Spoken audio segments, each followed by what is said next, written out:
Welcome to the Startup Support Surgery podcast, where we light the entrepreneurial spark in medics and healthcare professionals. Join me, Dr. Joe Watkins, GP, business coach and co-founder of The How People, on a journey to discover where your medical know-how meets the business world. This will help you find some clarity on how to balance work, passions and family so that you can gain more freedom and control over your life, but also continue to help people, which is actually why most of us went into medicine to start with. Embarking on this entrepreneurial adventure is not easy. It is a roller coaster of emotions, but it's hugely rewarding and exciting in the process. Drawing on my 20 years of blending medicine and business as a GP, I am here to share experiences, insights and lessons. Expect lively chats, expert interviews and real-life stories from medics who have taken their own path. Let's break free from traditional healthcare norms and explore more innovative ways of making a real difference to people's health and well-being, along with paving the way for a brighter future for us as healthcare professionals. Oh, don't miss my free PDF called From Stethoscope to Startup, which is an 11-page guide in the show notes full of practical help and advice. This is your roadmap to kickstarting your journey with us. Enjoy the show. If you've been listening to the podcast for a while and thinking, I know I want to do something different, I just need help getting clear on what to do and what that actually is, then Clarity is the place to start. Over 30 days, you get the chance to work one-to-one with me and to come along to the group calls inside my main program as well, so that you can start to get a feel of the support and coaching and community that is needed around you to do something different. This is perfect for people right at the beginning of processing all their thoughts and ideas, but it's also great for those who have already got some of the sprinkles, as I say, in place. Maybe that's a website, an Instagram page, an idea, some new training, but you've still got no real traction and no steady clients coming in. And that can give you the feeling that maybe it's just not going to happen. By the end of Clarity, if it feels like the right fit for you and for me, then there's an opportunity to come into the main year-long group program for deeper support, coaching and community. If this sounds like something you're interested in, then please have a look at www.joewatkins.com, where you'll find a link. Plus, there's an apply to work with me form. If you're really not sure what sort of help and support you need, fill that in and I will get back to you. Today on the podcast, I am speaking to Dr. Tiernan, who is the founder of KeCatalyst. KeCatalyst is a UK-based digital marketing agency specialising in healthcare. After qualifying as a doctor, as you will hear, Tiernan chose a really different path. He moved straight from medical school into building his business full-time. Through KeCatalyst now, he helps healthcare organisations grow through paid advertising, CRM systems, and patient acquisition strategies, and he works with a small dedicated team based in Surrey. We cover a lot in this conversation. We find out exactly what Tiernan's drivers were that led him to start a business while he was at medical school. We talk about doing hard things. We talk about the mindset required for business and the difference in organic and paid marketing. There's lots of gold in this episode, so let's get cracking. So Tiernan's fact for the day is that he is a passionate martial artist, and you are training at the moment in MMA and have been for 5 years, and you're actually going to go and take part in some kind of wrestling competition. Is that right? Not a competition yet, wrestling camp. I've seen everyone seems to go to Thailand and do these Muay Thai camps where they go out and fight in Thailand, and I think that's become a bit too like the done thing. So I've started seeing these wrestling camps in Georgia. So planning a trip to go there for a couple of weeks next year and just do wrestling and see Georgia, which will be quite fun. Amazing. That'll be fantastic. I love it. I love the fact you can take your hobby and travel with it. That'll become the next thing now. You'll be going around looking for all these camps everywhere and then you'll start competing. Yeah, absolutely. Brilliant. Oh, thank you so much for your time today. I hugely appreciate you doing this. I know that this is going to be a really rich and important conversation for us to have. And as I've mentioned in the introduction, you have a healthcare background and you now help healthcare professionals who are running businesses in a very different way. So just tell us a little bit about kind of how you got into this and how you built KeCatalyst. So it all started whilst I was still at medical school. I kind of needed to have a side hustle of some sort just in order to make ends meet from year one onwards. I got my first student loan in and realized like I literally don't have any money here after I pay for rent. So started trying to find the skill that I could do. Initially started with tutoring, but then wanted to get my own students instead of going through the big tutoring agencies. And so built an Instagram page in order to get my own students. And then that Instagram page went quite well and I enjoyed building it. So I kind of went, I'm okay at this social media stuff where, how could I turn this into something that isn't location and time dependent, which tutoring is, right? You're just kind of exchanging your time for money. So I started having a bit more of a think about it and learning a bit more about marketing, and it became me doing it on my own for lots of different companies, then me building a remote team, and now this next phase, which is me in an office with other people working in the office with me, kind of in that scale up phase. And over what sort of time period have you done this? All the way through medical school. So I graduated last year and I initially started doing it in year one. So we're talking about 6 years now. Fantastic. So there was really that fundamental financial need. Like you'd gone into medical school. Had there been did you always want to be a doctor? Were you kind of living somebody else's dream or doing something you felt like you should because the teachers told you to? How did that sort of medical school thing come about? All of the above, I would say. It was, I think that the two main things were I was good at school. So obviously whenever you do well, everyone kind of looks around and is looking for the people who will apply to do medicine or dentistry or whatever it might be. And then it was the hard thing to do. And there's a part of my personality that just goes, if this is the difficult thing, then I'm the person that goes and does it. Those are the two main things. I always really liked languages, and my whole initial plan was to do languages with economics. But as soon as I did well academically, it kind of got ushered into the do medicine, go do that instead. Yeah, that is fascinating. I think there'll be a lot of people that really resonate with that. It's like the whole, you're good academically and you're good with people, go do medicine. You're good academically and you're good at maths, go be an accountant. You're good academically and you're good at Lego, go be an engineer. I mean, essentially that's what it was like. And worryingly, this was only 6 years ago. I kind of hoped that things might have changed, but obviously somebody saw. You're probably very good with people, I would imagine, given that you're now working very closely with people, you've built your own team. But essentially, there was no massive wanting to be a doctor, wanting to help people, wanting to, it wasn't something that had been with you since childhood. So there was always the possibility of chopping and changing. But that fundamental need for financial support must have been a real driver. Yeah, I would say that was it. I would say, especially I moved away. I had to go to university for the first time, like what most people do, I suppose, but kind of seeing what your rent installments are for the next 3 terms and realizing very quickly I've got £200 to live on between now and Christmas when it's September. I kind of had I need to make something happen. I need to do something quickly, which is what really kicked everything off about 6 years ago.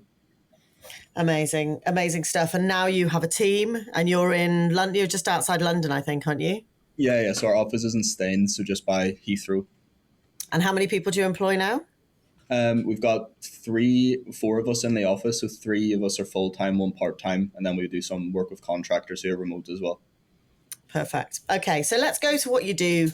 Let's go to what you do now, because obviously you mentioned doing hard things. Medicine was the hard thing to do at that time, took you into that world. And now that's given you this pretty unique perspective of somebody that's had that training, had that background, had that experience, is in that world, but has grown their own marketing agency around, now mostly around ads. Is that correct? Tell us what you do now. Tell us about the business and what it does now for people.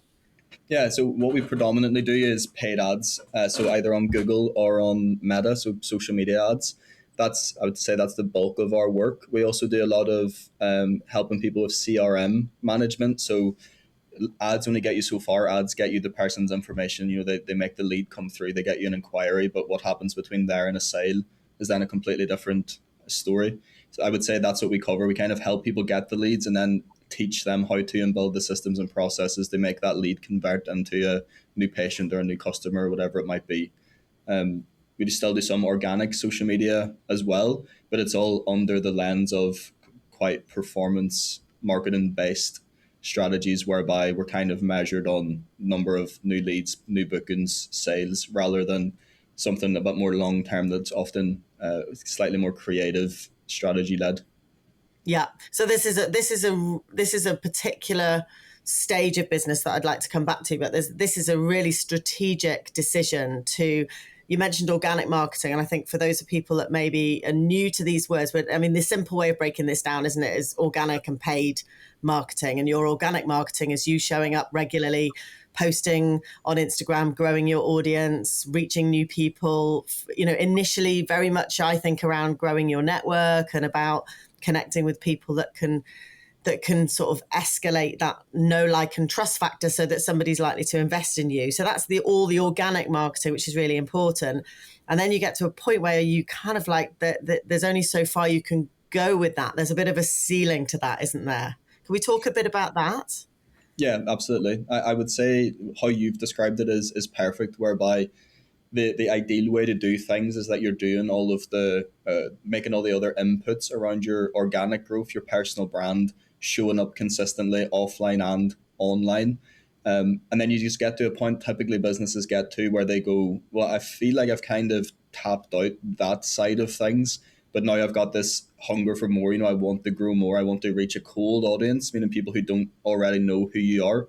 I've got this product or this message or this service that I want to reach more people with who don't necessarily know who I am yet.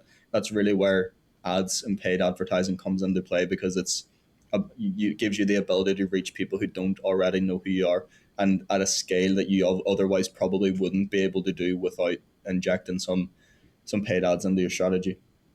Okay, brilliant. We're going to come back and we're going to go with that in a minute. I want to find out from you, how do you know whether you're at that point? Like, how does somebody who's kind of showing up, doing what they think is enough to bring clients in? And, I hear it all the time from people saying, well, I've done all the things. I've got what I call all the sprinkles. I've got my website. I've got my Instagram. I'm on LinkedIn. I'm booking some networking events, but I'm not getting any clients. Like, how does that person know that they're ready to invest in ads? Because not only are you investing in your time and effort and energy into learning about it or outsourcing to somebody like you, but you're also paying for the ads regularly. So how do you know that you're at the right stage? I think there's two factors that come under that decision. One is that you have a proven offer or service already. So if you have a service, and again, this is broadly speaking for doctors who have a business that doesn't target patients or one that does, if you have already got regular customers, you have people who tell you that you're very good at what you do, you have people who come back, you have enough reviews, so you've kind of tested this with your warm audience and your warm network. That's one indicator that you now say, well, this works with people who know me and the people who I speak to, so now I should test it with others. The other thing then is, I have this conversation lots with doctors on calls, is they think they're kind of at the paid ads stage. But with investing in paid ads comes a certain level of risk, like any sort of paid marketing does. And my thing with people is always, you need to feel like you're in a position where if you go with us to do this, if you do this on your own, that you don't go to bed at night thinking this really needs to work out very quickly for me, or else this hasn't paid off. I think you need to be in a position whereby you're comfortable with this being a kind of calculated risk, because there's money involved, so there's some element of risk, but it shouldn't be something that keeps you up at night, that you're worried about every day. It should be something where you've kind of said, I've thought about my goals for the next half of the year and the next year, and I think a paid ad strategy should be part of it, and I'm willing to allocate X budget to it to see what happens. I think that's the more important part as well. Yeah, that's brilliant. So it's not a couple of weeks. We're talking about, 3 months or 6 month project with you to bring in. And the idea then is that, say, for example, you've built your email list to, say, 1,000 people, and you've kind of plateaued at that, and you want to grow, you've got a scalable offer, you've got the potential to be able to help a lot more people. A paid ad strategy for 6 months might bring in another 5,000 people onto your email list that would never have heard about you otherwise. And then what you talked about with the CRM, the software to hold those emails, is you don't just get the email and then just never speak to them again. The whole idea is for that cold person to then, by the end of a couple of months of you communicating via newsletters or showing up regularly for workshops or whatever, knows you enough to want to work with you. Is that a fair description, just sort of simplifying it? Yeah, exactly. And I always describe paid ads to people because, especially if you're not aware of social media ads or Google ads or whatever it might be, you kind of hear people speak about it and it almost feels like a miracle solution to business growth or something. It's like you just use ads and whatever might happen from it. I always tell people that ads is just traffic. Like all that ads are at their core are a way to inject a huge amount of traffic into whatever funnel you want. So like what you've just described being your email list. But ads just get people into that email list. They can't necessarily guarantee that at the bottom of that email list in 4 months' time that person becomes a buyer. Some work that you can do to improve the chances of that from an ads perspective and kind of knowing who your target audience are. But just running ads doesn't necessarily solve your kind of marketing and sales problems as a whole. Yeah, exactly. So you're bringing, that's why you do the CRM bit as well, because it doesn't matter how good an ad is if you're not able to convert it into a paying client. Yeah. Yeah, the ad could be objectively an incredible ad by all the metrics that we would use.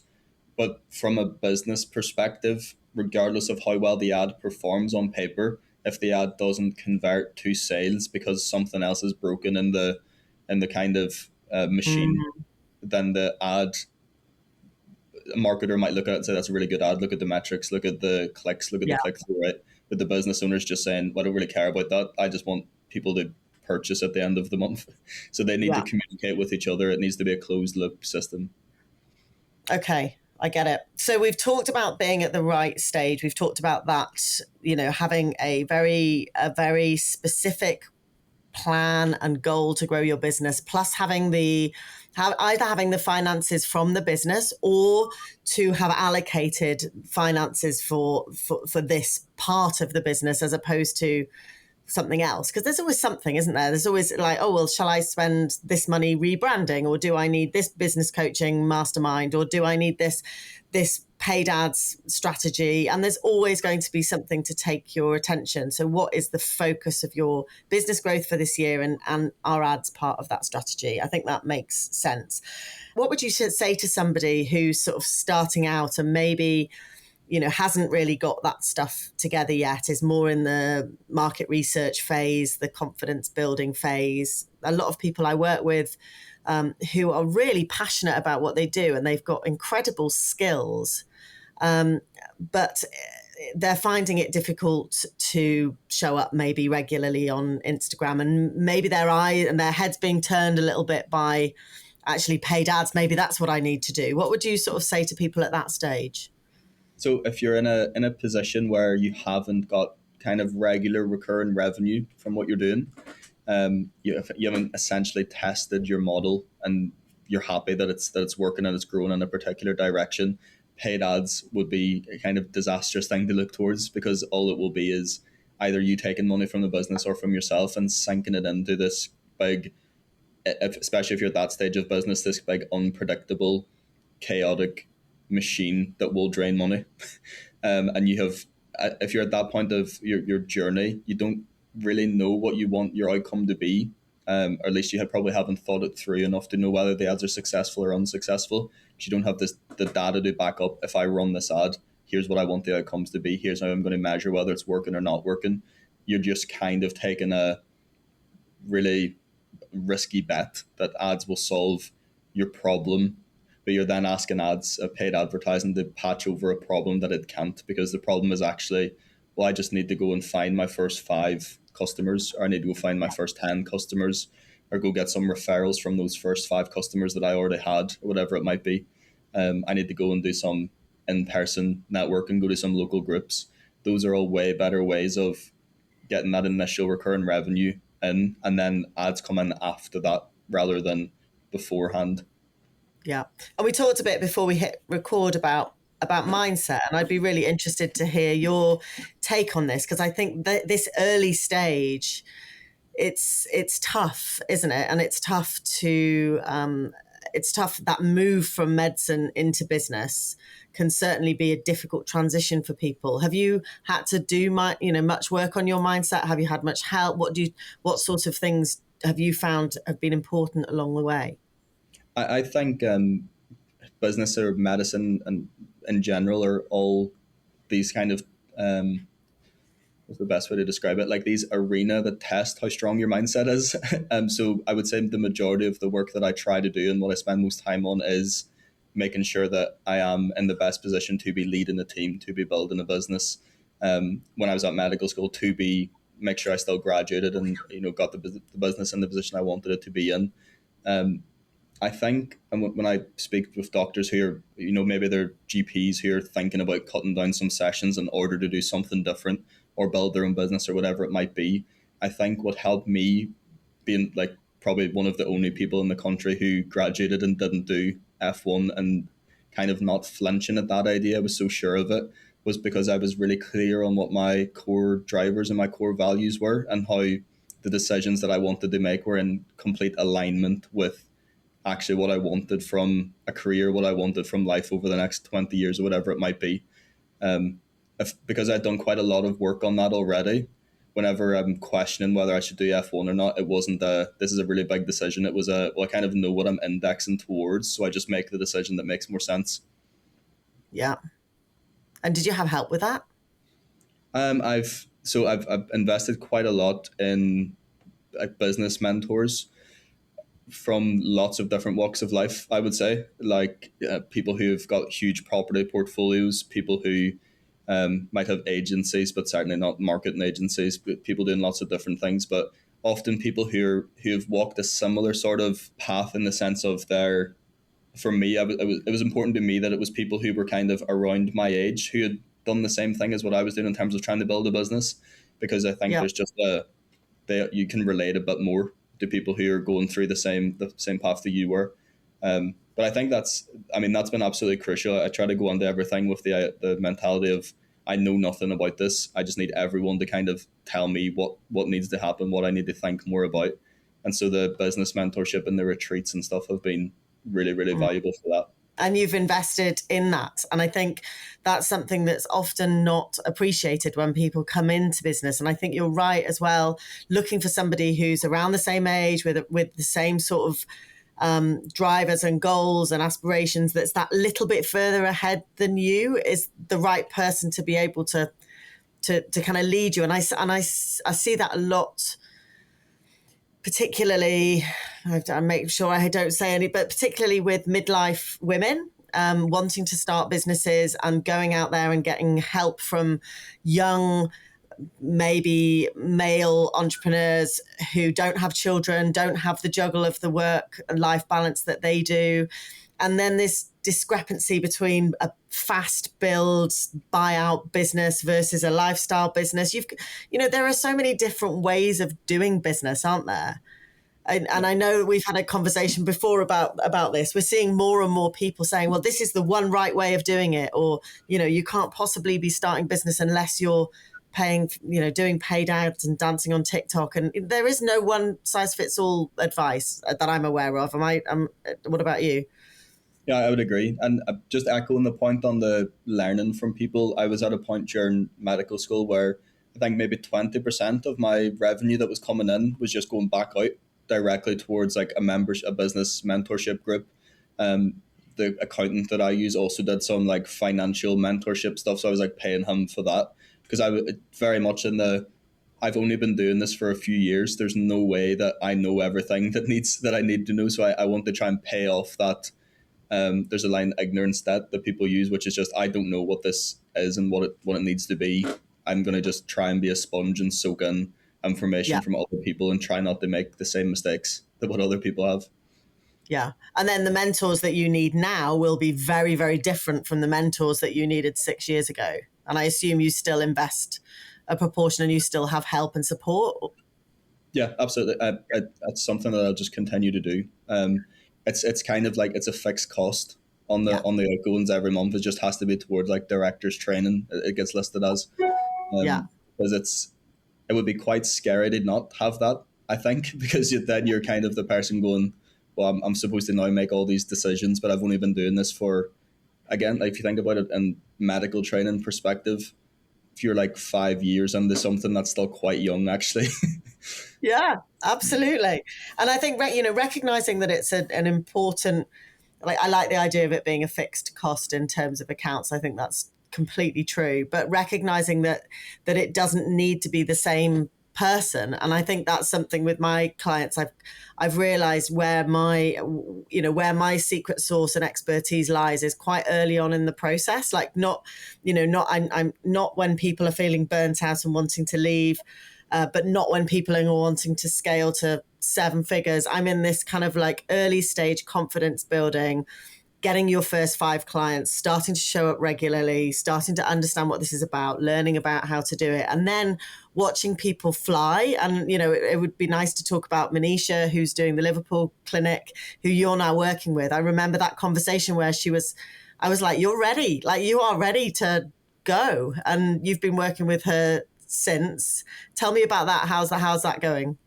It's going well, and it's interesting you say about like knowing the specific people that you can work with and who you can't work with. I think it's important from a service provider angle. If you're the business owner, like, I mean, what I have done deliberately is get really, really niche with the problem that I solve, meaning it's only for healthcare professionals. It's only in the UK. It's paid ads, and we won't do anything outside of that. So it means that we can solve a very specific small problem for people. It also, again, this kind of comes back to what you mentioned around the mentorship and people saying that there's a kind of one size fits all approach to solving some problems. I think that what you can do is look at the previous results that someone has gotten, and see if you can fit into that. Basically, what I like encouraging people to do is say, well, find the best result that this person has gotten for someone, and then find an average result, and then find out why things maybe haven't gone well for some of their clients, and then make a decision whether that's the right person to move forward with. Um, I mean, as an example, the companies that we work with, we don't really work with any multi-location clinics, who are spending, thousands and thousands, maybe 15,000, 20,000 per month on ads. That's not really the area that we're in at the moment. It means we don't work with really large hospitals. It's typically Mm, people who are starting to spend on ads for the first time, right up until they're starting to scale up, but not needing multiple video shoots, per yeah. month and all that sort of stuff. We fit in somewhere in between. Great. And she's a great example of that in terms of, the geographical area is they're up in Liverpool. They know exactly what they're doing, joint injections. I think for people with in-person clinics, it must be quite a nice, neat, is it a neater package for in-person than it is online? So it depends on so we have the healthcare businesses that aren't patient focused, right? Doctors reaching other doctors, they can be anywhere in the UK. Them being entirely remote is fine. We find that it's a different story for clinics, right? If you're a GP and you want to start a remote clinic where you only offer virtual appointments, and you want to run Google Ads towards that, well, you're now competing with almost the rest of the UK in trying to do that. So it becomes quite messy and quite difficult, especially if you've got limited spend. Whereas if you're running ads in Liverpool to people who are in Liverpool and your clinic's in Liverpool, and you have a very specific thing that you offer, it's much easier to find those high intent people from a Google Ads perspective. Interesting. So to break that down, you've got 2 groups of people that you help. One group of people are people like me, doctors running businesses that are wanting to find other doctors. That's one thing. The other thing are doctors running businesses, whether they be in-person clinics or online, who want to reach patients. Those are your 2 groups of people that you help. We won't actually help the people who are entirely online typically. We have one client at the minute who we do help for that, but they've got a pretty large ad budget, so it works okay. But if you were Yeah. just starting off and you wanted to be a remote GP and get new patients, you would struggle just with a kind of limited Google Ads budget, so we probably wouldn't work with them. So it's basically in-person patient Yeah. services, so in-person clinics or online doctor, I call it business to doctor companies. Yes. Okay. So that's interesting because a lot of people, and I talk about this when I do my workshops in terms of, you mentioned the word niche that everybody cringes about, but it's so true. You've got to know who you're talking to, particularly if you're going to run ads to them. But I talk about this concept. I think people, medics, often think that I'm going to work online is like an easier option than I'm going to rent a room in the village down the road. And that's not true, is it? It's much easier to find a target market if you're in a location. How do those people that are working just online, how do they find clients? I don't know. So in the past, I don't know, 6 years of doing this, I haven't seen very many people kind of successfully start up and do entirely remote.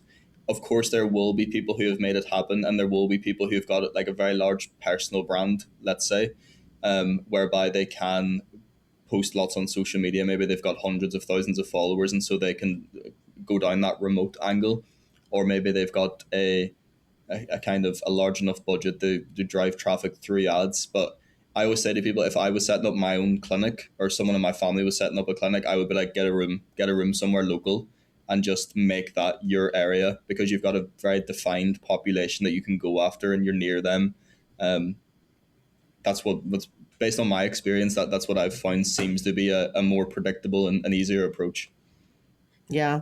And even for those people that are coaching, you maybe don't need a room, but you can do walk and talk sessions. You can meet people in person. It's certainly I think also helps you with that confidence building at the beginning. I think when you're just relying on this big vacuous online space, you're up against people with massive ad budgets, with massive personal brands, particularly in the health and wellness space.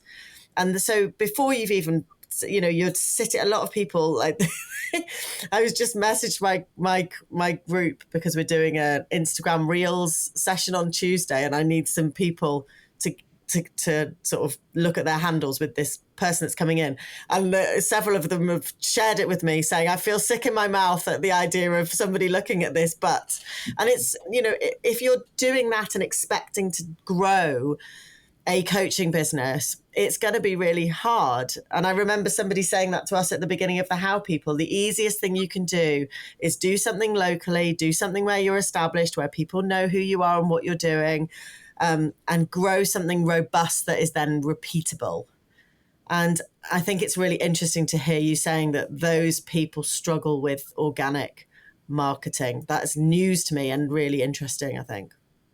I think just on that point, it kind of comes back to the paid advertising conversation or before that, which is kind of regardless of what you want to do. If you're a doctor setting up a clinic where you're going to see patients, if you're a coach setting up a business, I just feel like it should always be tested on a smaller basis, and then you maybe bring it to something that's nationwide or bring it to something that's on a larger scale.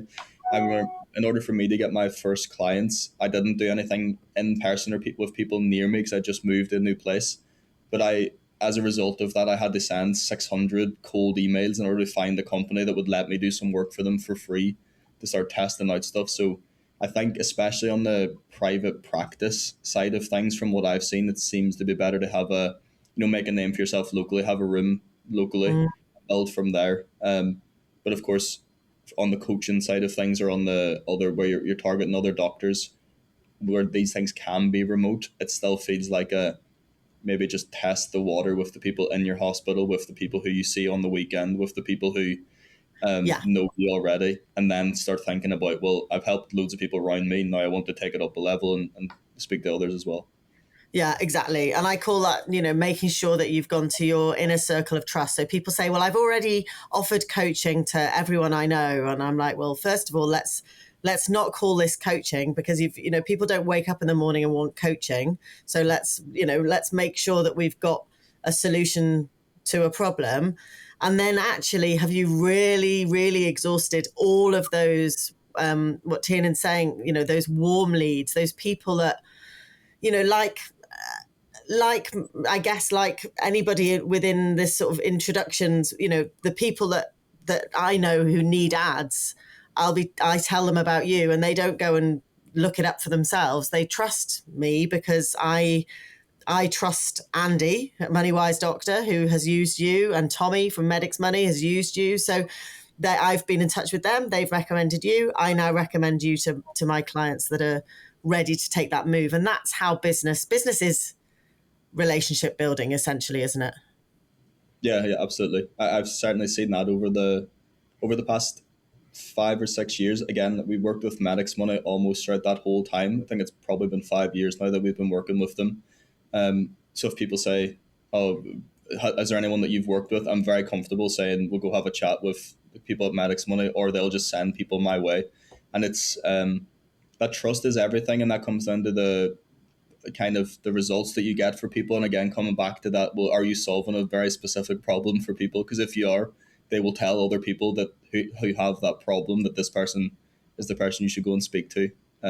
I've certainly noticed that more and more over time. I think when you start off in business, you have a bit of a naivety, which is like, I can do it all myself. I know how to do this. I know what direction it needs to go in. And then you just find out more and more like it's all about the relationships that you build along the way and the people who you speak to.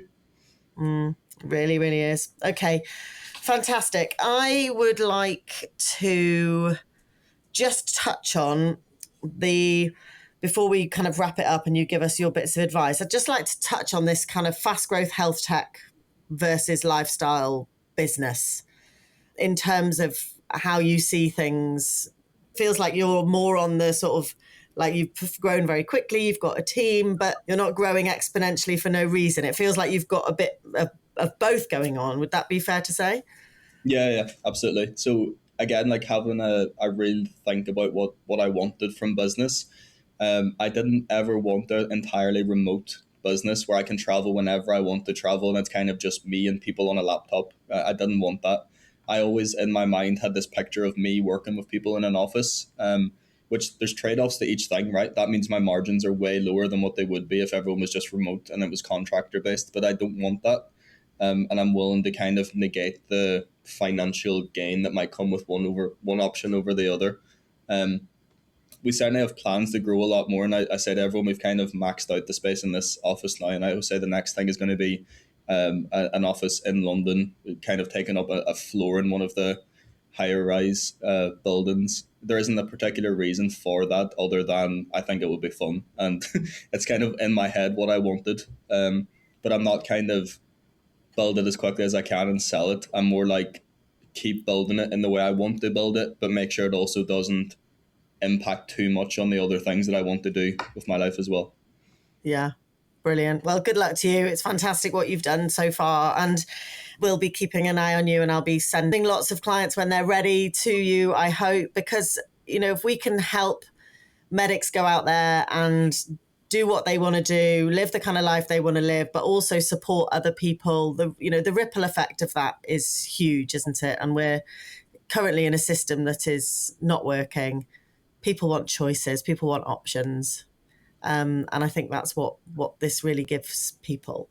So do you want to just let me know what your, what would your sort of top tips be? I mean, you've talked about so much already, but for somebody that's starting out and is kind of doing that groundwork of working out whether or not their ideas got any traction, what would be your advice to somebody at that stage? I think I'll be kind of cruel and take a step back from it, only because this is what's helped me quite a lot, is take a step back from your idea and work out what kind of life that you want to build moving forward and whether the idea will serve that, whether the business idea will serve that, whether the clinic will serve that, and what it needs to look like in order to kind of serve the core values that you have. Once you're sure that it will, or at least you're willing to take a gamble on the fact that it will, speak to loads of people around you, start kind of upskilling in that area. I'm a big believer in do work, like get after it, know that you're very good at what you do before you start trying to sell it to people. Sell to people around you, get people around you's opinion, kind of let people tell you what's bad and what needs to be changed and what needs to be improved before you start thinking about doing anything at scale or like injecting thousands of pounds on ads. Great advice. So just before we wrap up today, how can people best get in touch with you? Just book a call directly and through the show notes as well. Fabulous. So we'll put all of that in the show notes, your LinkedIn bio, the website, and a link to be able to book a call with you to find out whether this is the right next step. Fantastic. Thank you so much for your time today. Hugely appreciated, and we'll see you soon. Thanks so much. I hope this episode has sparked some new ideas or challenged your thinking. Transitioning from medicine to business is not easy. It's about adapting our skills while embracing the unknowns of entrepreneurship. It can be nerve-wracking, but remember, you are not alone on this journey. Please feel free to reach out to me via direct message on LinkedIn or Instagram, or just shoot me an email at joe@bendylegs.com for support. And don't forget to grab the free PDF from the show notes, From Stethoscope to Startup, which is your go-to guide and resource for diving into entrepreneurship. Many thanks for tuning in. I will see you next time. Thanks for spending your precious time with me.